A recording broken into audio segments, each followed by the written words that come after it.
شغل شكل ولا اسودت ولا اي حاجه خالص. زي ما انتم شايفين كده وقد ايه لونها ومحببه زي ما هي، وكمان ولا داخلها تلج ولا ميه ولا اي حاجه خالص زي ما انتم شايفينها كده. ولونها بيكون بالشكل ده، ولا اسودت ولا اي حاجه خالص، متلجه ولا داخلها بقى هوا ولا ميه ولا اي حاجه. صلصه الطماطم اللي لا غنى عنها في الاكلات كلها. تمام، ازيكم عاملين ايه؟ يا رب تكونوا بخير.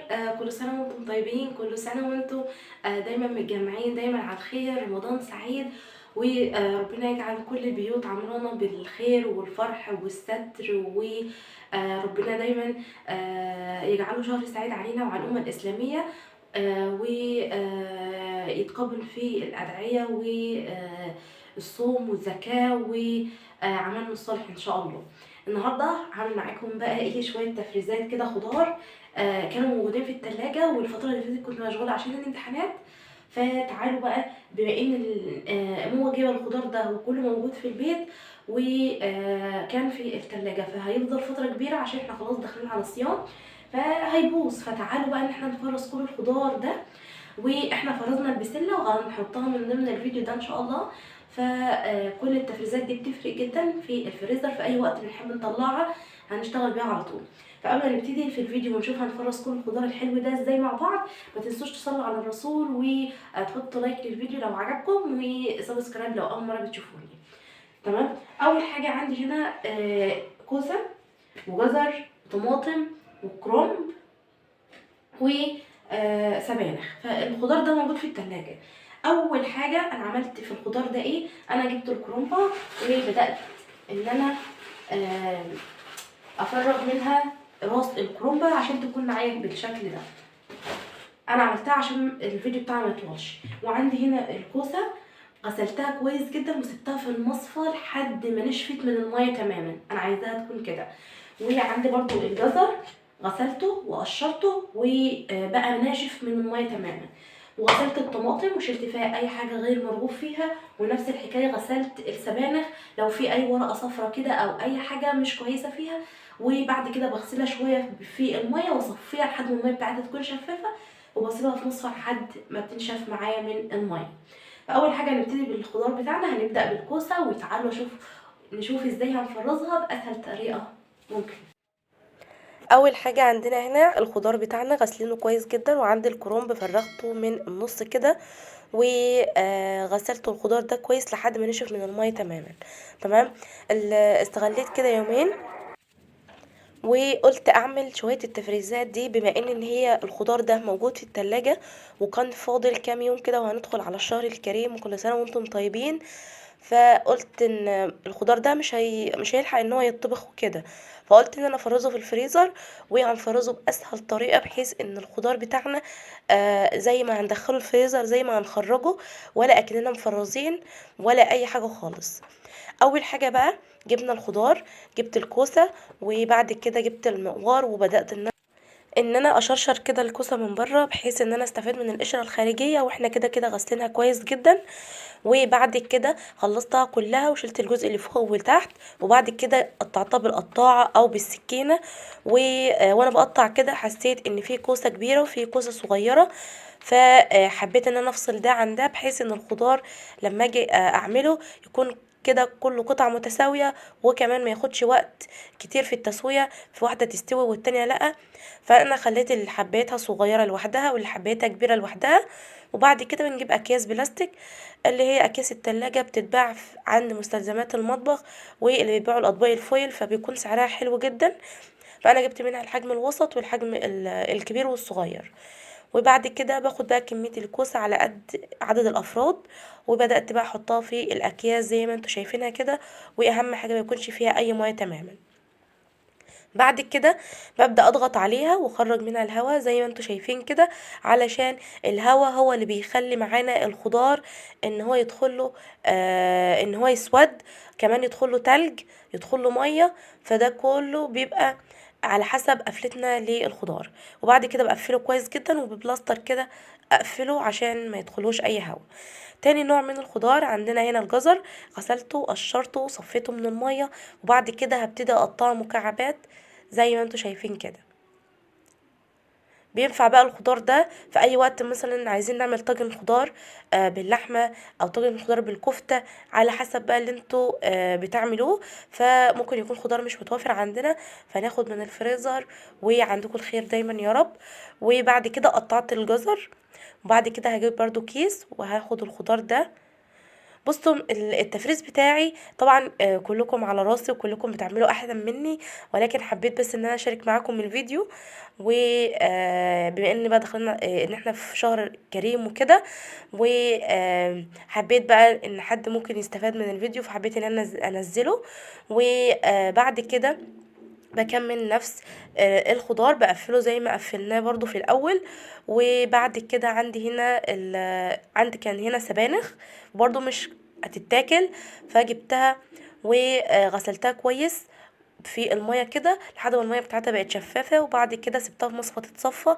وحسيت ان هي فيها شوية من المية كده، حطيتها ما بين قماشة كده او فوطة مطبخ بنستعملها في المطبخ. وبعد كده بشيل الجزء اللي فوق ده، وبعد كده ببتدي اقطعها زي ما هنطبخها بالظبط بالشكل ده.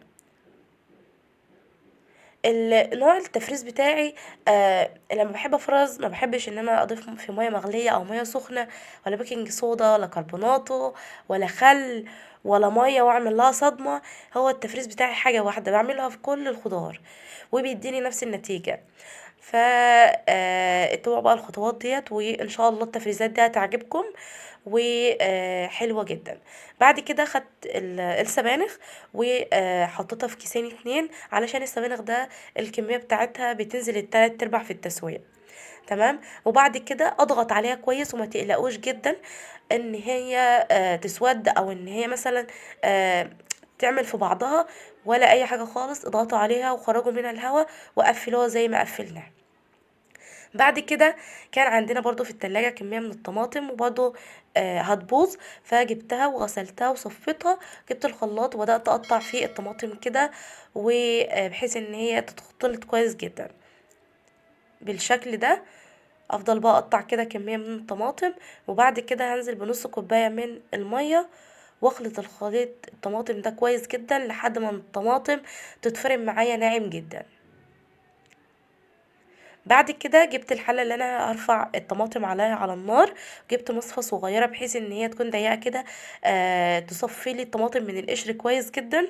وبدات اخلطها كده عشان اصفيها من القشر وتكون كده ناعمه وبيوريه، بحيث ان انا لما اعملها في مكرونه تكون متصفيه من القشر وتكون معايا حلو. بعد كده بتكون بقى الطماطم بالشكل ده. هخلص بقى كل الكمية عشان الفيديو بتاعنا ما يطولش ويكونش كبير. وبعد كده خلصنا كمية الطماطم كلها. بعد كده بضيف لها 3 حاجات، منها بتحفظها، منها بتمنع الحموضة، ومنها ان هي تدي لون وتعززها. هي الطماطم اللي عندي كانت حمرا، فعشان نعزز اللون بضيف معلقة صغيرة من البابريكا، معلقة كبيرة من السكر، ومعلقتين كبار من الملح، على حسب بقى كمية الطماطم اللي بتعملوها. وبعد كده بخلطها كويس جدا جدا مع بعض لحد كده ما السكر والملح يختلطوا مع الطماطم بالشكل ده.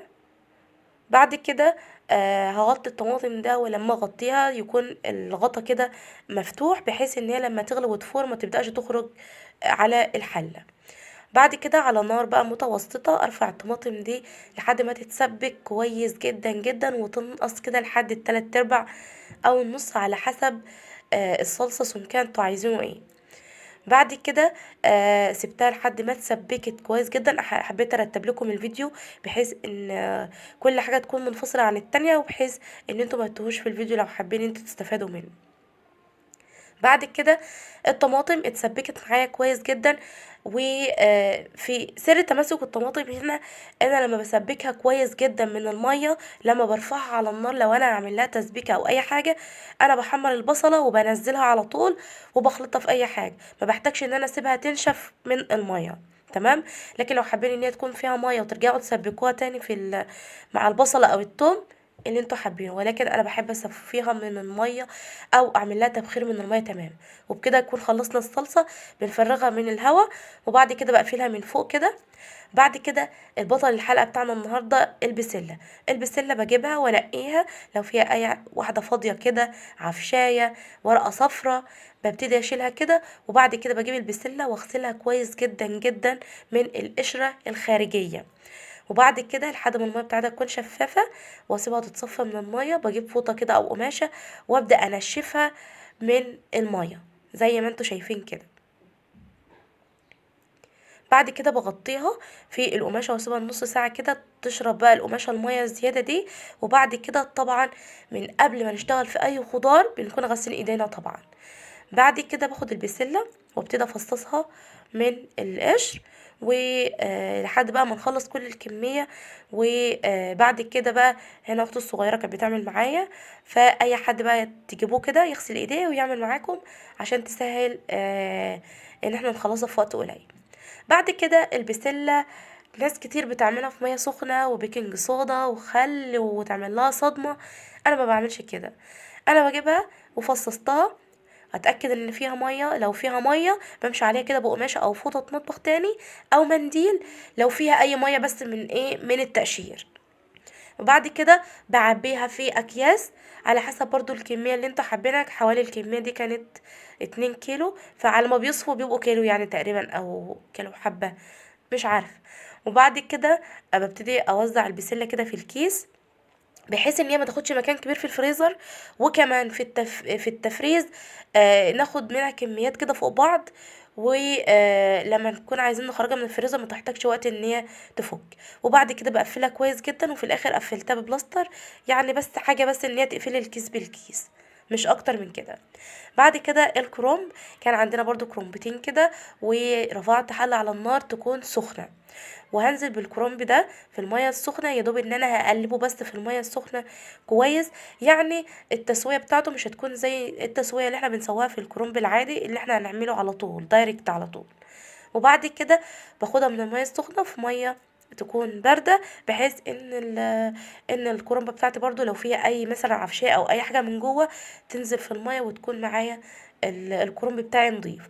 وبعد كده من المية في مصفى تصفي المية الزيادة بالشكل ده كده، من ميه تكون بس سخنه، وبعد كده ميه بارده، وبنزلها في المصفى تصفي الميه. التفريزات دي بتنفع في اي وقت بقى، نوع خضار مش موجود عندنا نطلعه من الفريزر، مش عارفين نعمل اكله، هنطلع مثلا طبق كرنب على كيس صلصه، فبتبقى بتسهل علينا كتير.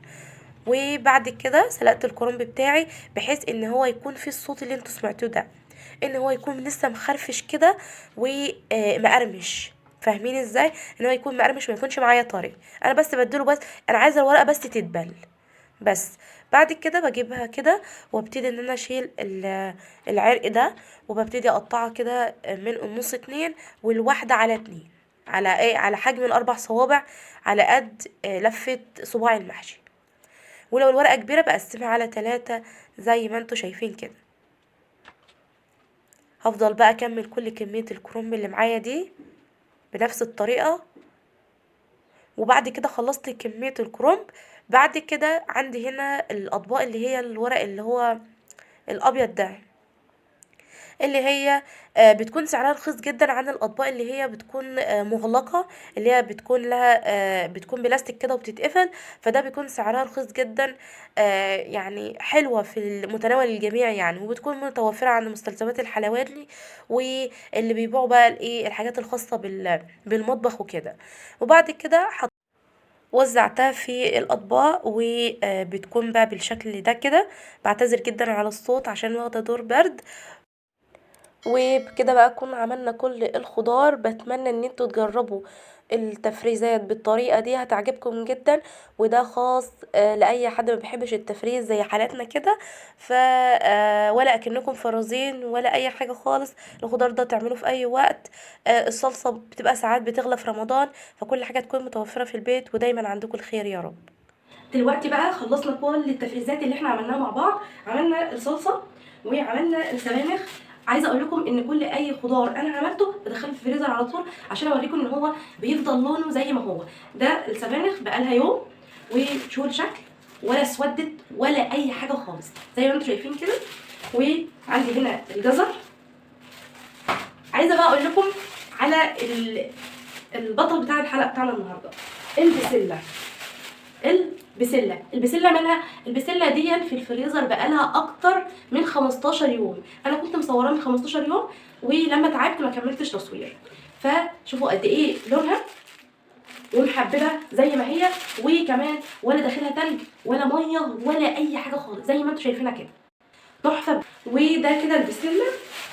الكوسه ولونها بيكون بالشكل ده، ولا اسودت ولا اي حاجه خالص، متلجه ولا داخلها بقى هوا ولا ميه ولا اي حاجه. وفرزنا كمان الكروم عشان يبقى في الفريزر، وعملنا صلصه الطماطم اللي لا غنى عنها في الاكلات كلها. تمام. وده كل التفريزات اللي احنا عملناها. اتمنى ان انتوا تجربوا التفريزات دي حرفيا ولا اكنكم مخزنين حاجه للناس اللي ما بتحبش الحاجه تكون متفرزه، وحلوه جدا. جربوها وقولوا لي ايه رايكم في الكومنتات.